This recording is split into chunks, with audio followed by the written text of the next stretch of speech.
me to be? Is that what your purpose is when you broadcast us Muslims on TV? A seeker of pity? That I am not. So I ask you politely, please stop. Stop misinforming humanity about who and what I am, because a strong Muslim female is someone to be respected, not damned.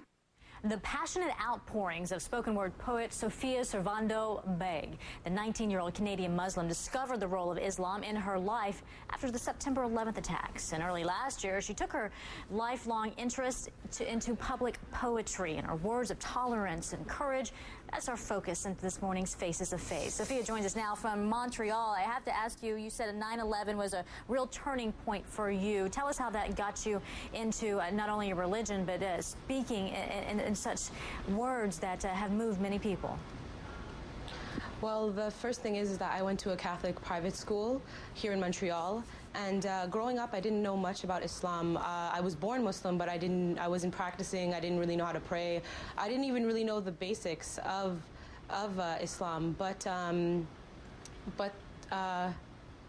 so I didn't know the basis of Islam. But then later on, when September 11th happened, it was a big turning point in my life, because throughout my whole life, I've been trying to search for something, and that was myself. I didn't really have a personality. I didn't really know who I was as an individual, and that had a factor because my father is Pakistani and my mother is Chinese and Spanish. So growing up, that was very hard for me. And the moment September 11th happened, it was as if the world already had labeled me as something, and something that I didn't even know that I was, and I didn't understand that. And so being a Muslim, the world had already labeled me as, something negative. So I started to question myself and question my faith, to think, what is so wrong about my religion and what is so wrong about myself?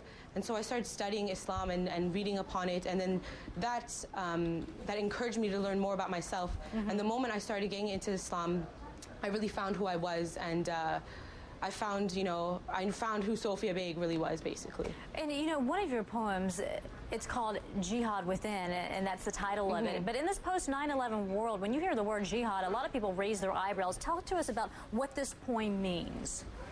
Okay. Well, jihad within jihad actually means struggle, and it doesn't necessarily mean holy war. So when I say jihad within, it means the struggle within. So it's the struggle within me. It's the war within myself. And when I had written that poem, I was going through a very hard time in my life, and so so my poetry is very cathartic. So I just wrote down whatever was coming to my mind and in my heart. And so that poem is basically an outcry of desperation, and it's an outcry to God, trying to tell him, please guide me, because right now I don't know where I am and I don't know where I stand, And so and I understand that word jihad is very stands out a lot, especially in these times, and that's the reason why I use that title, because at the same time, I'm educating people to understand what jihad means. It's not something. It doesn't necessarily mean holy war. Well, for a lot of Muslims, you and your words have become such an inspiration. I want to know, though, just very quickly, within the community, those both inside and outside the Muslim community, what kind of feedback have you gotten? Honestly, I could say it's very positive. Within the Muslim community, I've been getting a lot of encouragement. There hasn't been anything really negative towards me. And I understand that I'm a woman, and sometimes people, will think, will she be told to be quiet or, be pushed aside? But really, I've been encouraged from all age groups and on all types of people. And within the non-Muslim community, within the North American society, I've been encouraged as well.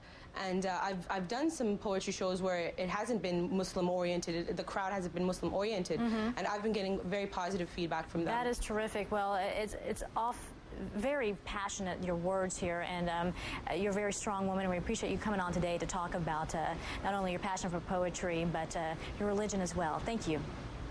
Thank you very much.